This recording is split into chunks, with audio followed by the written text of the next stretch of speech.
mendengarkan firman Tuhan. Mari kita bersatu di dalam doa. Terima kasih Tuhan, kami sebentar mau mendengar firman-Mu. Berkati Tuhan hamba-Mu yang menyampaikan firman-Mu. Biarlah firman-Mu ini menjadi pelita di dalam kehidupan kami. Siapkan hati dan pikiran kami Tuhan untuk mendengar firman-Mu. Terima kasih Tuhan Yesus. Amin. Shalom. Terima kasih buat kita semuanya. Nats khotbah pada pagi hari ini kita ambil dari Mazmur 62 ayat 2. Mazmur 62 ayat 2 dengan tema tenang di saat keadaan tidak tenang. Saudara yang seiman, kita pernah mengalami keadaan kita tidak tenang di saat kita itu tenang. Nah, tenang di saat keadaan yang tidak tenang. Nah, Mazmur 62 ayat 2.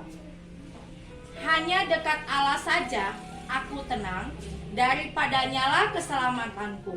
Nah, di dalam firman ini mengajarkan kita tentang bagaimana ketika kita mengalami problema yang tidak mampu untuk kita hadapi. Di sini kita diajarkan bagaimana sikap kita untuk tetap dalam keadaan tenang.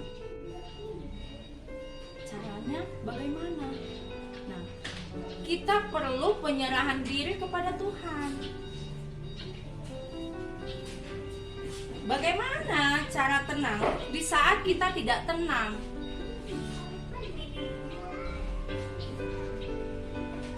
Ada beberapa kunci rahasia yang jika kita ingin tenang di dalam kehidupan kita. Caranya apa? Yang pertama, Tuhan itu sangat merindukan. Tuhan sangat merindukan kita itu penyerahan diri yang total, tidak setengah-tengah, tidak setengah-setengah, tidak bersungut-sungut. Bagaimana cara penyerahan diri yang dengan penuh, tidak setengah-tengah dan tidak bersungut-sungut? Caranya, hidup kita harus berserah diri kepada Tuhan. Apapun yang terjadi di dalam hidup kita ini, kita yakin bahwa Tuhan itu ada. Walaupun kita di dalam lembah kegelapan, sekalipun gelombang datang untuk menghadang kita tidak tetap tenang. Kenapa? Karena kita punya Allah yang kuat, Allah yang hebat. Tetapi jika kita dalam keadaan yang kita tidak tenang, dan kamu yakin kalau kita tidak punya iman, kegelapan itu akan datang. Dengan cara apa?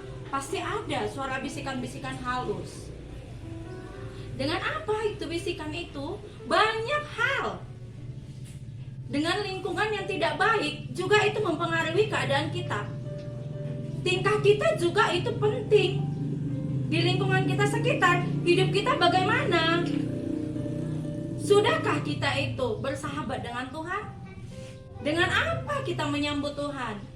Dengan sikap kita yang tidak baik? Tidak. Nah, yang kedua, tadi dikatakan bukan penyerahan diri setengah-setengah. Kenapa? Karena Tuhan tahu hati yang tulus menyerahkan diri kepada Dia, pasti dia beroleh keselamatan. Kenapa? Janji Tuhan itu manis, janji Tuhan itu tepat pada waktunya. Dia tidak melihat ada doa kita yang seperti ini langsung dijawab, tunggu dulu, nanti. Nah, dia perlu proses.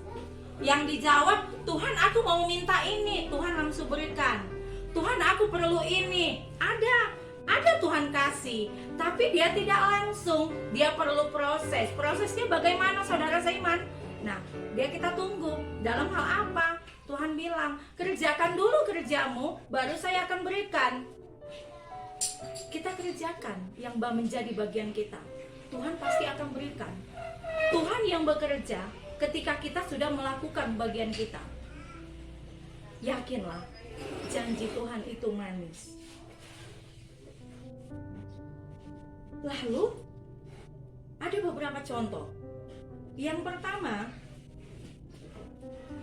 Maria itu berserah diri kepada Tuhan untuk menyadari, untuk menyambut Roh Kudus. Yang kedua, Yesus rela mati di kayu salib itu untuk menebus dosa kita loh. Kenapa? Supaya yang percaya kepada Juru Selamat, kepada Yesus Kristus, tidak beroleh kematian yang sia-sia, tetapi hidup yang kekal. Maka dia merelakan hidupnya, mati di kayu salib, mencucurkan darahnya untuk menebus umat manusia, agar yang percaya kepadanya beroleh hidup yang kekal. Kenapa Yesus itu rela mati di kayu salib? Kenapa? Karena dia tahu manusia di dunia ini sudah penuh dengan dosa. Ketika kita percaya kepada Tuhan, disitulah ada iman kita. Di saat kita tidak tenang, masalah yang begitu besar yang tidak bisa kita pecahkan, tetapi Tuhan baik. Kenapa? Karena kita yakin di saat tenang, dalam keadaan yang tidak tenang, Tuhan akan menjawab segala problema yang kita hadapi. Tuhan beserta kita selalu. Tuhan ada dalam setiap langkah kita. Seperti Daud menerima Tuhan dengan sungguh-sungguh. Dengan caranya, dia tidak terpengaruh dengan lingkungannya. Dia tidak terpengaruh dengan perkataan orang lain. Hatinya percaya bahwa Yesus itu memang juru selamatnya. Memang susah, memang sulit untuk kita menjadi yang lebih baik. Susah untuk menyerahkan diri itu kepada Tuhan dengan sepenuh hati. Itu susah. Susah kenapa? Karena dari lingkungan roh-roh ke-8, di mana yang tidak penuh dengan ketulusan hati kita, menyerahkan hati kita kepada Tuhan. Banyak hambatan kalau mau mengikut Tuhan. Dengan hambatan apa? Banyak sekali. Yang pertama, kalau mau mengikut Tuhan banyak caranya. Kenapa? Dia tidak ikut Tuhan, tetapi dia aman-aman saja. Aku sudah ikut Tuhan, tapi hidupku tidak senang. Tapi hidupku tidak kaya seperti yang tidak ikut Tuhan. Jangan salah. Kita tidak tahu bagaimana hidupnya. Kita lihat loh, kita memang tidak kaya dengan harta, tapi kita sungguh-sungguh ikut Tuhan. Tapi ingat, Tuhan selalu menyertai kita. Dia bilang, penyertaan itu Tuhan bilang, dia sertai kita. Kenapa yang tidak ikut Tuhan itu kaya? Kenapa yang ikut Tuhan tidak kaya? Itu pertanyaan dari kita. Jangan salah. Tidak selalu yang kaya itu diberkati Tuhan. Dan ingat, tidak selalu yang miskin itu juga tidak diberkati Tuhan. Dalam penyertaan Tuhan, banyak hal yang membuat kita, Tuhan berikan sama kita dengan cukup, tetapi kita tidak kekurangan. Itulah yang dikatakan penyertaan Tuhan. Nah, tenang ketika kita dalam keadaan tidak tenang. Di sini kita diajarkan Tuhan bagaimana cara kita untuk tetap dalam keadaan tenang di masa saat ini, masa pandemi yang membuat hati kita tidak tenang. Kenapa? Di COVID-19 ini tiba-tiba banyak orang mati. Yang kaya raya sekalipun orang akan mati. Kenapa? Kita tidak tahu. Dia bilang, dia kaya loh, dia banyak loh orang yang dekat dengan Tuhan mati kena COVID. Kenapa? Tuhan bilang, tenang dalam keadaan tidak tenang. Nah, kita harus dapat menenangkan diri. Dengan apa? Iman kita perkuat kepada Tuhan. Kenapa? Janji Tuhan manis.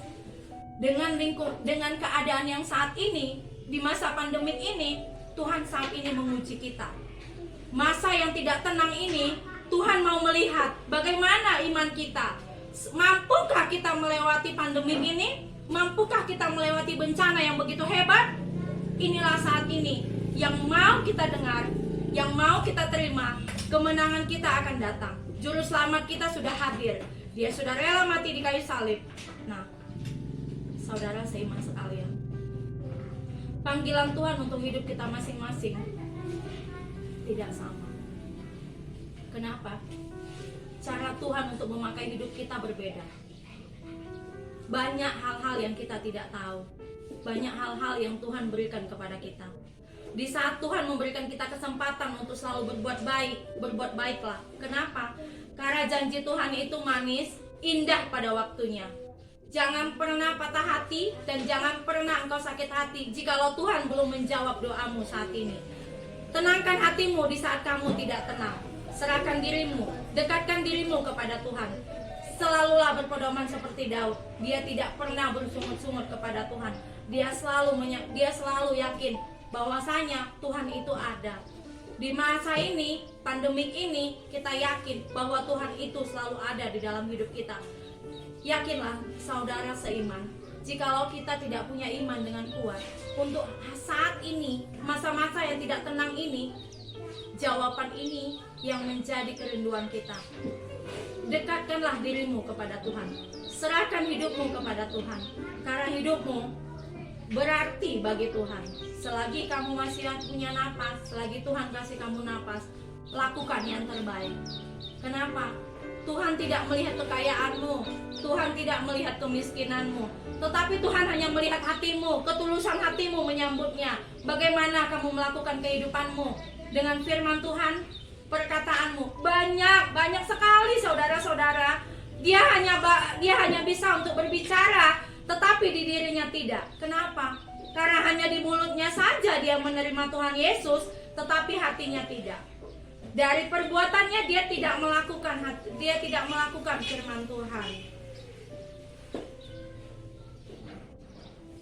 Untuk itu saudara seiman, saudara yang dikasihi oleh Tuhan Yesus, untuk menerima jawaban dari Tuhan Yesus perlu tindakan. Yang pertama, kita komunikasi yang baik dengan Tuhan. Berdoa secara khusus. Komunikasi dengan Tuhan. Tuhan, aku mau seperti ini. Tuhan, pakai hidupku. Apa yang harus kulakukan di dalam masa ini? Jadikan hidup kita berarti di lingkungan kita. Manfaatkan hidup kita untuk selalu berbuat baik. Tenangkan hatimu di saat masa-masa pandemi ini. Jaga dirimu, jaga kesehatanmu. Tuhan katakan, bijaklah engkau agar engkau dapat melihat di sekelilingmu. Kita harus bijak melihat apa yang terjadi di masa saat ini. Terima kasih saudara yang seiman. Dan yakinlah, dan kita percaya mujizat Tuhan itu nyata. Dan kita harus tetap yakin Tuhan adalah juru selamat kita. Amin. Mari kita bersatu di dalam doa. Terima kasih Tuhan Yesus. Sebentar kami sudah mendengar firman-Mu Tuhan. Ajari kami untuk selalu mendengar firman-Mu. Biarlah Tuhan firman-Mu itu menjadi pelita di dalam kehidupan kami. Kami tahu Tuhan banyak hal-hal yang tidak menyenangkan di hati-Mu Tuhan. Sadarkan kami Tuhan untuk setiap takut akan Tuhan adalah menjadi permulaan pengetahuan. Di saat tenang, keadaan yang tidak tenang, kami tahu Tuhan itu hal yang paling sulit untuk kami lewati. Tapi jikalau kami berserah kepadamu Tuhan dengan sepenuh hati, kami boleh melewati itu. Dengan iman kami percaya Tuhan Yesus adalah juru selamat kami yang hidup. Tuhan, kami serahkan semuanya kembali ke dalam tangan-Mu. Berkati kami Tuhan, berkati tangan-tangan kami yang memberi. Engkau berkati kami, segala hormat, segala pujian hanya layak bagi-Mu. Ampuni Bapa segala dosa kami, agar berkat-Mu tidak terhalang. Terima kasih Tuhan Yesus. Amin.